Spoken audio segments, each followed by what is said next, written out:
Hey everyone, welcome to the American Justice Podcast Q&A, episode 4, A New Hope. Okay, not quite, not that episode 4. But Scott, how's your week been going? My week's going pretty good so far. Actually, kind of excited about how many downloads we're getting, and the word really seems to be spreading about the podcast.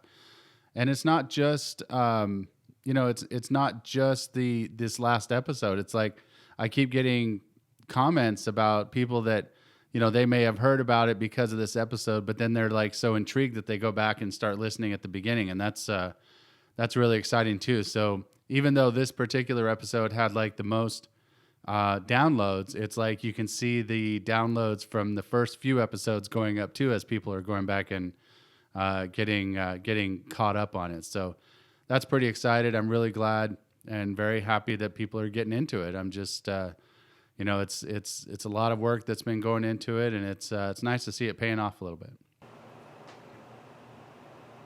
Yeah, it was really neat this week. I got a private message from one of Brandon's family members who reached out and thanked me for the work that I'm doing on this thing. She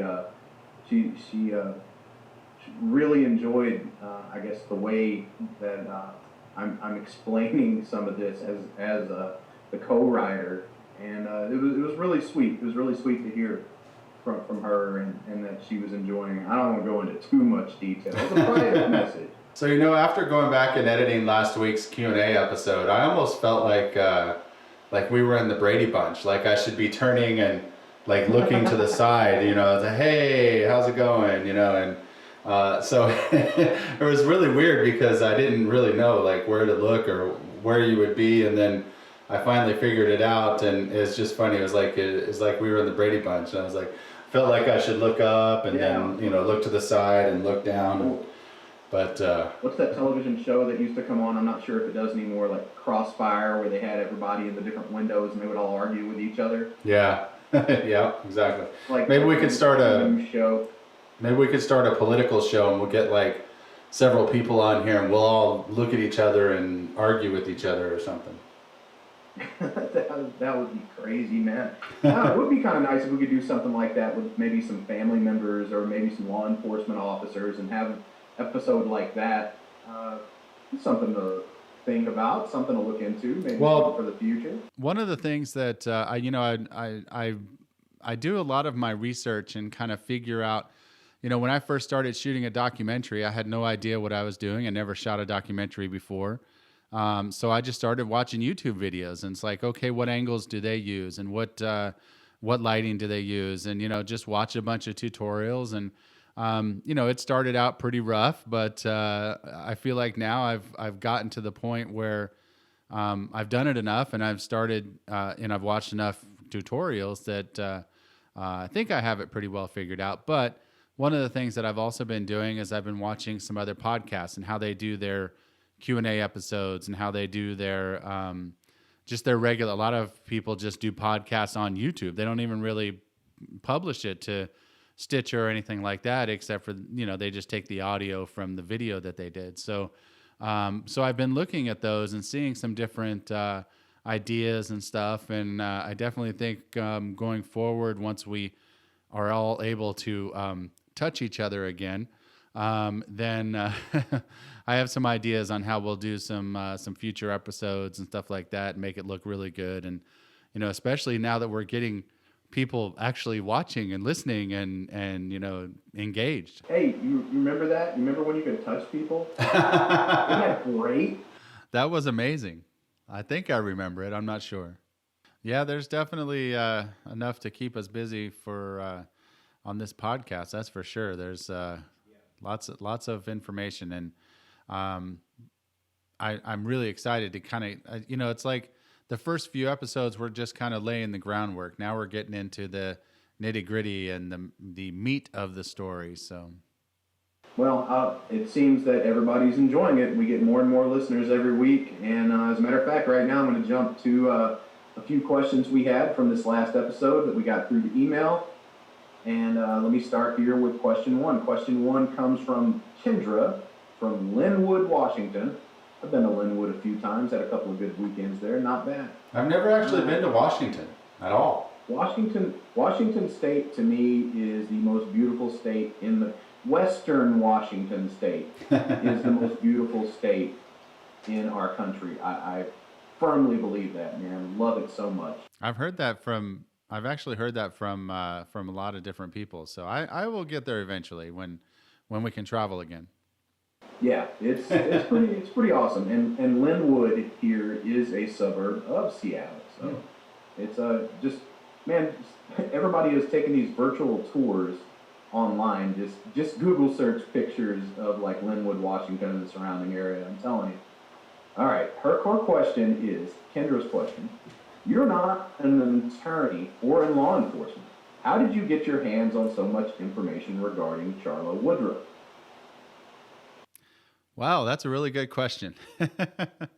I've in doing the documentary, I've been researching the documentary for over 3 years now, and I have luckily gotten into the good graces of several different family members of the Woodruff family, and there was I most of the information came from two sources. Number one was a family member, and I can't say which family member it is, but this particular family member was present for pretty much everything that was going on back then, and I don't know why they made such detailed notes. I think that a lot of it probably had to do with a lot of the issues that were going on, and they thought, well, I should probably make some notes about this, and maybe later on need it for help with her care or Charla's care or whatever. And the other person that I've got most of the information from was actually a friend of Charla's back in high school, and she came forward to me. I want to say like about a year ago. I've been talking to her for about a year now, and she had a lot of kind of notes and memories and stuff like that from back then that she was able to tell me about. The stuff that she had documented was great, but the stuff that she just remembered or whatever, I asked other family members about it, and they were like, "Oh yeah, that's that happened." So a lot of this is just notes made back in the day, and it's kind of interesting to think why somebody would need to make those kind of notes. But luckily for us, the American Justice Podcast Army, they did, and we were able to compile a lot of information from that. And then, of course, the other thing was, as you heard in the episode, was Dr. Compton's kind of summary of her. I guess she was able to get access to actual records or whatever from from the different doctors or whatever. Luckily for us, the podcast, the American Justice Podcast Army,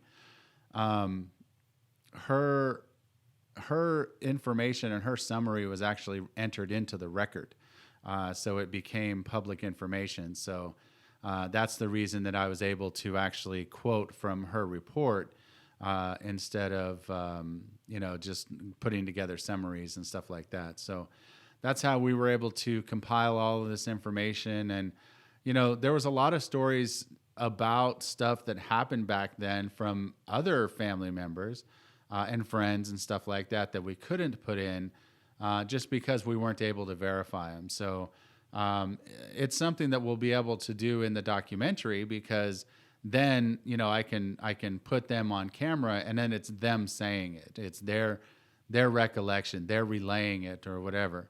In the podcast, we're only allowed to. I mean, we're only allowed to. I only allow myself to put information into the podcast that's verified, that's documented, that has several different sources that can attest to it. So we're really doing our best to make sure that we keep all the information that we put into the podcast as we said, cold hard facts. Awesome. Awesome. Okay, Kendra from Linwood, Washington. Thank you, Kendra. Thank you very much for your question, and thank you very much for listening. Let's go on to question number 2 here. Número dos. What'd you say? I said, just for our Spanish-speaking audience, I said número dos. Numero dos.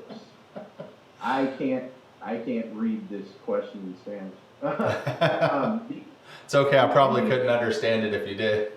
Yeah, no, not at all. The ending of episode 4 was a cheap move, but I'll forgive you this time. Well, thank you. As a fellow listener, I mean, I can't remember how long ago I wrote this episode, but as a fellow listener, I was like, damn, that was kind of a cheap move. And I'm a part of it. Let's see. Where could I go to watch Charla's college interview video? Is that available to the public? And that's Julian from Heath, Texas. Well, from Heath? Yeah, it's from Heath. Oh, wow. Right there in the smack dab center of the story. Oh. Yeah, maybe he used to date Charla. I wonder if Julian used his real name. Probably not. That's interesting. I didn't realize we had a question from Heath. That's awesome. That interview of Charla we pulled out the most interesting part of it. I can definitely put it up on the case info on AmericanJusticePodcast.com. And we can play it and put it up there if anybody's interested in seeing it. But really, it's just a lot of them talking about how the logistics of how they're going to get the women that are afraid for their safety back to their dorm rooms or back to their homes or whatever. But yeah, if Julian wants to see it, I will definitely put it up on the website and they can view it there. He can view it there. Awesome. Julian, thank you very much for your question. If that is your real name. Yeah. That website is AmericanJusticePodcast.com. Keep checking back, and maybe you'll see that video there. I remember, it was an organization she had co-founded in college. It was called SWIC. Yeah. I think it was. Yeah. It was called back in the day where everything had to have an acronym. Right. I don't know, but it's something that it was actually a very helpful organization where drunken college girls could get a safe way home. So, and that's to give Charla a little bit of credit. That is definitely a noble organization that they started. I'm not sure if it's still going, but it's really that was really cool of her to join in the efforts to start this organization that, if a woman feels like she's not safe and she can just call this number and somebody will come over and escort her, back home or whatever, like that's a really noble cause. I'm very impressed that she would do something like that. Obviously there's, there was some things said in the interview that just seemed kind of off, but it's really cool that she actually took part in that, and I definitely feel like giving credit where credit is due. Yeah. So Charla Woodruff, good job. Humanitarian. Yes.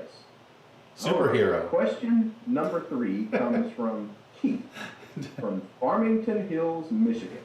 Oh, you know what? I think it's time to take a break. Okay, let's take a break and then we'll come back with question number 3. All right. It's vacation planning season. You know what that means. Countless hours of planning, internet searching, and price comparing for your next trip. Don't you want to know if you're getting the best deal for your hard-earned cash? Now you can take the stress away and let an experienced certified travel agent do all the work for you. After all, time is money, and you shouldn't waste either. Call Tiffany Elvington of ET Family Travel at 903-408-7230 or email tiffanie.elvington@gmail.com. Tiffany's services are always 100% free to you. Now, if you mention you heard about her on the American Justice Podcast, you will receive a free gift when your trip is booked and paid. Stop stressing over something that's supposed to relax you and call Tiffany. You won't regret it. Again, Tiffany's phone number is 903-408-7230, and her email is tiffanie.elvington@gmail.com. Also, even if you don't really know where you want to go, Tiffany can help you decide. She has real-world experience with all of the best destinations. Call or email her today. Hey everyone, welcome back to the American Justice Podcast, Q&A for episode 4. I am your co-host, C. Derick Miller, and on the other side of the camera there, Mr. Scott Poggensee. Scott, how you doing? The other side of the world, I feel like. Yeah, it does feel like the other, not just the other side of Dallas, the other side of the world. It does kind of feel that way. It's the next question here, question number 3, comes from Keith in Farmington Hills, Michigan. I still don't get this. Why was Charla never viewed as a potential suspect? With everything I just heard, she's been the first person I would have looked at. What exactly stuck out about Brandon to make them ignore her? In order to answer that question, you have to kind of look back at the investigation that's gone on so far. And we can actually talk about most of it because we've already talked about it. So there's a little bit when I start talking about the future episodes that I always try to hold back. But we can talk about what we've talked about, right? Does that make sense? Okay, so we can talk about what we've talked about. All right. So think about this. What's happened up until now with Ranger Collins? He's doing his investigation. He goes and talks to this neighbor named Randall Lunds that says, hey, I saw Brandon at the Heath house between 10 and 11 p.m. And I know it was 10 and 11 p.m. And so he's like, okay. And then he hears from Brandon's aunt that Brandon said that he left the Roy City house around 7 p.m. So now he's thinking, okay, wait a second. And she actually told him that Brandon said that he went back to college at like after 7 p.m. And then he gets this report from Randall Lunds that says, wait a second, I saw Brandon at the Heath house at between 10 and 11 p.m. So before he even talks to Charla, he's already getting that in his mind that Brandon's timeline is not really adding up from all of the stuff that he's heard. And that's you can tell, and now this is something that is getting into future episodes. When we get into the interrogation of Brandon, you can tell that he goes into it with that agenda to really get Brandon nailed down on his timeline. And, so to him, it's almost like this interview with Charla is kind of just a nuisance, like a necessary evil to get to the real interview that he wants to do, which is the interrogation of Brandon Woodruff. So I feel like that, if he would have stayed neutral going into this part of the investigation, that he would have paid a little more attention to what Charla was telling him than what I believe that he did. And next week's episode, when we start talking about the actual interview that Charla gives, it's very obvious that that Ranger Collins is just kind of dismissing all this stuff that she says, because as you'll hear next week, she says a lot of pretty off-the-wall stuff. And Ranger Collins just kind of like dismisses it and just doesn't even, pay attention to it. Like she says something about maybe it was the Ku Klux Klan that broke in. He doesn't even go back and question that. Like it just keeps, it's befuddling to me why he does that. So I understand your frustration in the question, because we have a lot of the same frustrations as well. It's like, at the very least, why are you not pressing her on some of these things that she's saying? So, that's kind of the background. I really feel like Ranger Collins knew going into that Sunday where he interviewed Charla, and Brandon's aunts, Kathy and Linda, and Brandon himself, that really he was going in to get answered, where were you that night, Brandon Woodruff? And that seemed like it was his only agenda for that day. And so all of this other stuff was just kind of, like I said, it was just kind of a nuisance. It was like a necessary evil to get to the point where he could interview Brandon. So that's what I think is at the core or the essence of why they really didn't look at Charla very much. The other thing is, and we'll put a lot of her video of her interview up on the website, but if you look at her, she's a very demure girl. Like, she just sits there very quietly. She just looks at you.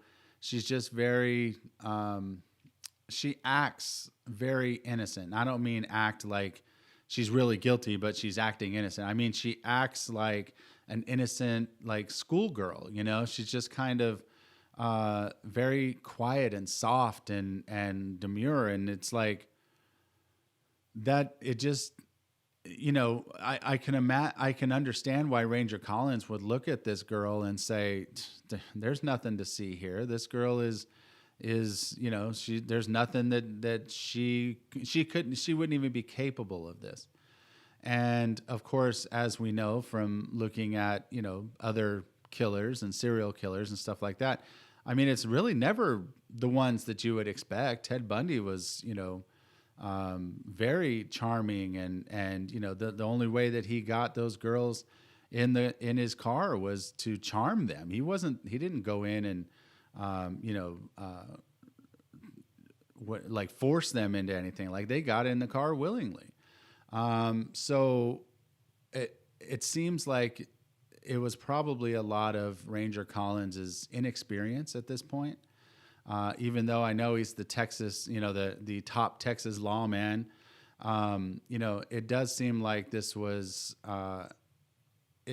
the investigation just wasn't handled very well from the very beginning. I mean, obviously, as we talked about, with the crime scene being videotaped in the dark. I mean, and he was the lead on all of this. So, it was very obvious that this was not, what one would expect from like I said, the top Texas lawman. So I think a lot of that came into play. And, but I do believe that the biggest thing was that, he was just waiting to get to interview Brandon, and whatever anybody else. I mean, Charla probably could have stood up and did jumping jacks and said, I was the one that murdered him, and he probably wouldn't have paid any attention to him. Well, those questions this week came from Kendra and Julian and Keith. Thank you guys for all your questions. I appreciate that. Thank you so much. And, we're trying to keep these Q&As a little shorter. I know some of them have gone on, so not all the questions were able to make it into the show. We're just picking the best ones right now. It's really difficult to keep this going from 15 miles away from each other, but we're really trying our best, guys. We're really trying our best to keep this going. Don't forget the new episode 5, will be out this coming Sunday on the different platforms, YouTube, Stitcher, Apple Podcast, Spotify. Make sure you listen Sunday morning, and then we'll be back next Friday for another video Q&A of that episode. Scott, what is episode 5 about? Well, episode 5 is really getting into the nuts and bolts of Charla's interview. The reason that we did episode 4 and we talked about kind of her past and stuff like that is because people really need to understand what her mental framework was going into this interview with Ranger Collins. Because if I just played the interview with Ranger Collins and gave you no background on Charla as a person, you would really, really think that I was making that interview up, and it's not. It's real. So we're getting into the first part of Charla's interview. unfortunately, there's so much to it that we will not, I'm warning everybody in advance, we're not going to be able to cover her whole interview in just one episode. So we will, it will be a multi-episode thing, but there's just so much stuff that she talks about and that she says to Ranger Collins that just really make you kind of think twice about what's going on here. And just also to put this out there, okay, she's going to get, her interview's going to get 2 episodes. We just had last week's episode about her as well. We're not picking on the girl. Right. It's just there's a lot of information to put out there, and we want to make sure everyone gets it all, before anyone comes out and says, oh my God, you're picking on this poor girl. Why would you do that? We're not picking. We're putting the information out there for you. We're trying to make sure you hear it all. We want you to know what we know. And right. It's important when all the information is presented that you do know all this information. And I think it's also important to point out that as I said in the episode, there is a contingent of people out there that believe that Charla had something to do with her parents' murders. Again, it's not the position of the podcast or its writer or its host that that's the case. However, if there is this contingent that does believe that, I feel like the listeners need to know why they feel like that. In fact, when I would talk to people about the case that had never actually, heard of the case, and I would try to explain to them, that there were some people that feel like Charla was involved. And every single time they'd be like, no, that doesn't make sense. There's no way. And then I would explain to them some of the things like we're going through right now. And sometimes they'd come back and say, okay, I can see why somebody would think that. Sometimes they wouldn't. Sometimes they'd be like, no, I still don't think that she had anything to do with it. But again, it's just one of those things that if we're going to ask you, the American Justice Podcast Army, to make up your own mind at the end of the season, we really feel like you just need to know all of the information. And that's the only reason that we're doing this. We're not trying to bash Charla. We're not trying to say that she had anything to do with it. We are just trying to give you all of the information so you can understand. And we're going to do the same thing with Brandon as well.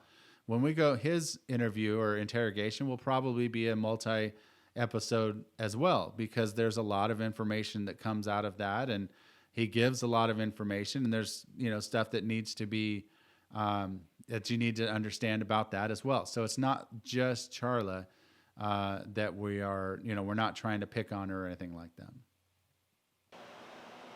No, we're definitely not trying to pick on her. We're just trying to get all the information out there.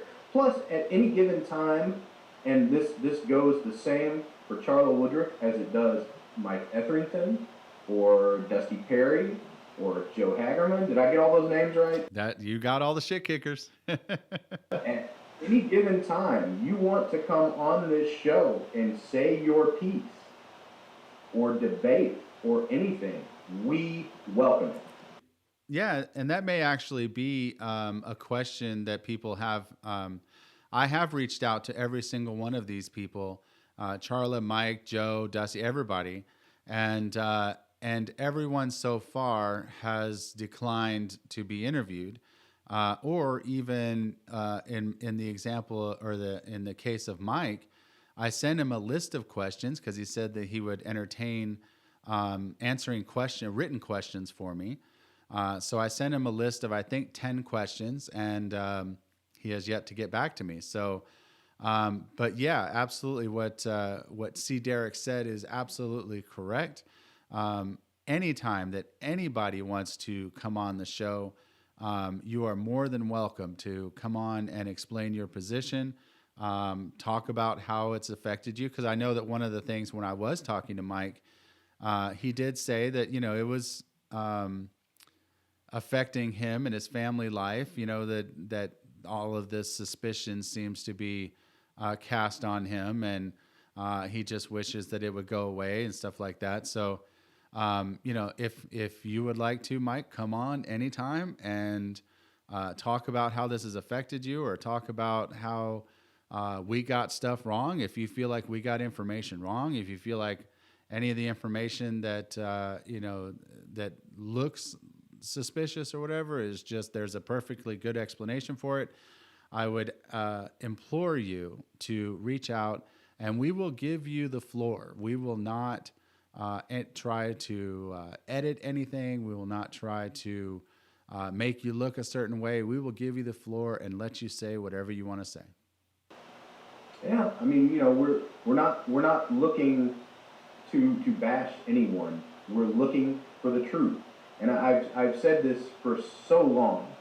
I'm a huge believer in the truth, and people don't like some of the things I say. My answer to them is, well, change your truth, and we're willing to do that. Just one last thing that I want to say before we get to the ending here is, I am not advocating that Mike or Joe or any of the shit kickers or Charla or anybody had anything to do with the murders of Dennis and Norma.